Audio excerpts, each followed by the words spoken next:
Hello kids, आज हम लोग देखेंगे how to remember dates from history. History मतलब हमें बहुत सारी डेट्स याद करनी होती है और ये डेट्स याद करना बेहद मुश्किल हो जाता है। तो आज हम लोग सीखेंगे इन सारी डेट्स को याद रखने के लिए एक बहुत आसान तरीका। हमारी मेथड है डेट्रोनी टेबल। चलिए देखते हैं ये डेट्रोनी टेबल कैसे कंस्ट्रक्ट किया जाता है।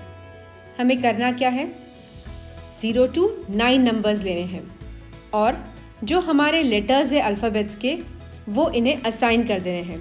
लेकिन ध्यान रहे हमें वॉवल्स को इंक्लूड नहीं करना है, हमें केवल कंसोनेंट्स को असाइन करना है 0 to 9 नंबर्स को इस प्रकार से। और इसके आगे के भी कंसोनेंट्स हम फिर से 0 को असाइन करना शुरू कर देंगे और रहा बस एक Z, फाइनली वो भी असाइन हो जाएगा। हो गया डेट्रोनी टेबल तैयार, है ना आसान। अब चलिए देखते हैं इस डेट्रोनी टेबल को कैसे यूज़ करके हम लोग डेट्स याद कर सकते हैं। गांधी इरविन पैक्ट ये हुआ था 1931 में।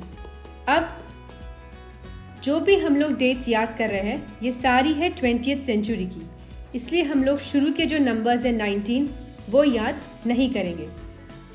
हमें केवल याद करना है लास्ट के 2 डिजिट्स, वो है 31। अब टेबल में अगर हम लोग देखें तो 3 के करस्पॉन्डिंग है F और R और 1 के करस्पॉन्डिंग में है C और P। इन्हें हम लिख लेते हैं। अब हमारा काम क्या है, जो 3 के करस्पॉन्डिंग जो अल्फ़ाबेट्स लेटर्स है और 1 के करस्पॉन्डिंग जो लेटर्स है इनमें से कोई एक एक हम सिलेक्ट कर लेते हैं। जैसे हमने सिलेक्ट किया R और P, 3 के करस्पॉन्डिंग था R और 1 के करस्पॉन्डिंग था P। अब ये R और P के साथ हमने एक वर्ड फॉर्म करना है, लेकिन वर्ड कैसे, यूजिंग द वॉवल्स। जो वॉवल्स हमने छोड़ दिए थे उनका काम अब आता है। हम उन वॉवल्स को और इन कंसोनेंट्स को यूज़ करके एक वर्ड फॉर्म करते हैं।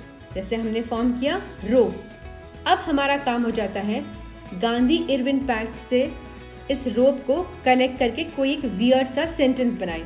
हमने बनाया Gandhi ji tied Irwin using a rope, और यही सेंटेंस हमें याद दिलवाएगा कि गांधी इरविन पैक्ट कब साइन किया गया था। It was signed in 1931। कैसे, let's try to decode and find the answer.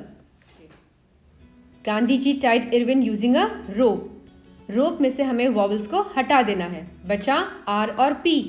R के करस्पॉन्डिंग क्या था 3 और P के करस्पॉन्डिंग 1। हो गया, याद आ गया हमें गांधी इरविन पैक्ट कब हुआ था, 1931 में। जलियांवाला बाग मसाकर ये हुआ था 1919 में। फिर से हम अपना टेबल ले लेते हैं और हमें याद करना है केवल लास्ट के 2 डिजिट्स 19। 1 के करस्पॉन्डिंग अल्फ़ाबेट्स है C और P, 9 के करस्पॉन्डिंग है M और Y। इन्हें हम लिख लेते हैं और 1 के करस्पॉन्डिंग जो लेटर्स है उनमें से किसी एक को सिलेक्ट करेंगे और 9 के करस्पॉन्डिंग जो लेटर्स है उनमें से एक को सिलेक्ट करेंगे। हमने लिया C और M। अब हमारा काम हो जाता है अपने वॉवल्स को यूज़ करके come up with a word using these consonants। तो हमने बनाया वर्ड केम। ये जलियांवाला बाग मसाकर ये किसके कारण हुआ था, जनरल डायर ने जब फायरिंग कर दी थी जलियांवाला बाग में जो इकट्ठा हुए थे लोग उनके ऊपर। General Dyer came and ordered shooting. चलिए इसी सेंटेंस को वापस डिकोड करने की कोशिश करते हैं एक बार कि हमें जलियांवाला बाग मसाकर कौन से ईयर में हुआ है ये याद रखने के लिए हमारा सेंटेंस क्या था, general Dyer came and ordered shooting. Came से हम लोग वॉवल्स को हटा देते हैं, बचता है C और M। C के करस्पॉन्डिंग यहाँ पर है 1 और M के करस्पॉन्डिंग है 9। हम लोग वो लिख लेते हैं। तो याद आ गया हमें जलियांवाला बाग मसाकर हुआ था 1919 में। Next examples, Chauri Chaura incident. Table लिया हमने अपना, हमें लास्ट के 2 डिजिट्स याद करने इस ईयर के 22। 2 के करस्पॉन्डिंग टेबल में है D और Q, हम वो लिख लेते हैं। अब इनमें से हमें केवल कोई एक लेटर सिलेक्ट करना है। हमने सिलेक्ट किया D और चूंकि यहाँ पे 22 है हम लोग D को 2 बार यूज़ करके अपना वर्ड फॉर्म कर सकते हैं। हमने अपने वॉवल्स इंक्लूड करके फॉर्म किया वर्ड दादा, और हम ऐसा एक वियर्ड सेंटेंस बना सकते हैं कि Chauri Chaura is birth place of my दादा। तो यही सेंटेंस हमें याद दिलवाएगा कि चौरी चौरा इंसिडेंट कब हुआ था। बंगाल पार्टीशन ये हुआ था 1905 में। टेबल की हेल्प से हम लोग ढूंढ लेते हैं कि लास्ट के 2 डिजिट 0 और 5 के करस्पॉन्डिंग कौन से लेटर्स है। 0 के करस्पॉन्डिंग है B and Z और 5 के करस्पॉन्डिंग है H और T। हम इन्हें लिख लेते हैं। अब हमारा काम है इनमें से कोई भी एक लेटर सिलेक्ट करना। हमने 0 के करस्पॉन्डिंग जो थे उनमें से सिलेक्ट किया B और 5 के करस्पॉन्डिंग जो थे उनमें से सिलेक्ट किया T। अब वॉवल्स डाल के हम कोई एक वर्ड बना लेते हैं। हमने बनाया बाइट। अब काम हो जाता है हमारा कोई एक वियर्ड सेंटेंस बनाने का। हमने सेंटेंस बनाया, Bengal tiger got angry of the partition and so started to bite. बस यही सेंटेंस हमें याद दिलवाएगा कि बंगाल पार्टीशन कब हुआ था। क्विट इंडिया मूवमेंट ये हुआ था 1942 में। अब हमें लास्ट के 2 डिजिट्स के करस्पॉन्डिंग लेटर्स देखने हैं टेबल में। 4 के करस्पॉन्डिंग है G और S और 2 के करस्पॉन्डिंग है D और Q। ये हम लिख लेते हैं। काम हमारा नेक्स्ट क्या, कोई भी एक एक लेटर सिलेक्ट करना। हमने सिलेक्ट किया S 4 के करस्पॉन्डिंग और D 2 के करस्पॉन्डिंग। इनमें अपना वॉवल डाल के हमने वर्ड बना लिया सोडा और एक वियर्ड सेंटेंस कि during quit India movement Britishers were washed with soda. अब बस आपका काम हो जाएगा यह सेंटेंस याद करना, ताकि हमें अपने आप याद आ जाए डेट्रोनी टेबल के हेल्प से कि क्विट इंडिया मूवमेंट हुआ था 1942 में। चंपारण सत्याग्रह ये हुआ था 1917 में।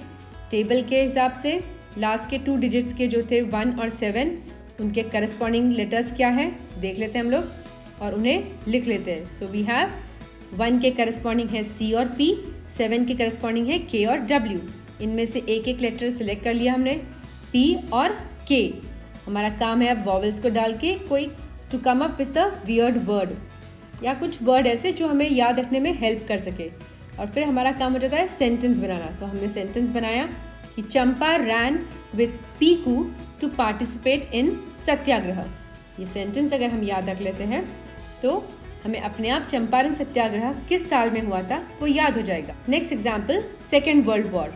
टेबल उसमें हमें देखना है लास्ट के 2 डिजिट्स के करस्पॉन्डिंग जो लेटर्स है वो 3 के करस्पॉन्डिंग है F और R, 9 के करस्पॉन्डिंग है M और Y। इन्हें लिख लिया। इनमें से एक एक लेटर हम सिलेक्ट कर लेते हैं। हमने सिलेक्ट किया F और M। F और M के साथ अगर हम लोग कोई वॉवल डाल देते हैं तो हमें एक वर्ड मिल सकता है जैसे कि फेम। और इसी को अब हमें सेकेंड वर्ल्ड वॉर के साथ में जोड़ना था इस वर्ड को। तो हमने ऐसे जोड़ के एक सेंटेंस बनाया कि second world war was fought for money and fame. एक लास्ट एग्जाम्पल, काकोरी कॉन्स्पिरेसी ये हुआ था 1925 में। टेबल में हमें देखना है लास्ट के 2 डिजिट्स का करस्पॉन्डिंग लेटर्स क्या है। 2 के करस्पॉन्डिंग है D और Q, 5 के करस्पॉन्डिंग है H और T। इसे लिख लेना है हमें। इनमें से एक एक लेटर सिलेक्ट करना है। हमने 2 के करस्पॉन्डिंग जो D था वो लिया, 5 के करस्पॉन्डिंग T था वो लिया।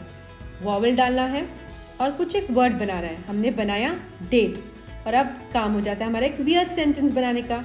हमने वियर्ड सेंटेंस बनाया कि का and Kori conspired to rob the train on a date. Kakori conspiracy हुई कब? इन 1925। ये याद करवाने के लिए सेंटेंस था हमारा, का and Kori conspired to rob the train on a date.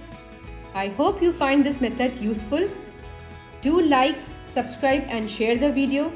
अगर आपको कोई डेट याद करने में दिक्कत आ रही है, आपको नहीं समझ में आ रहा है कि आप उसके लिए कैसा वर्ड बनाना चाहिए, तो ज़रूर आप मुझे कमेंट्स में इन्फॉर्म कीजिए। और या फिर आपने क्या नए वर्ड्स बनाए, क्या नए सेंटेंसेस बनाए, ये भी मुझे ज़रूर बताइए। Thanks for watching. बाय।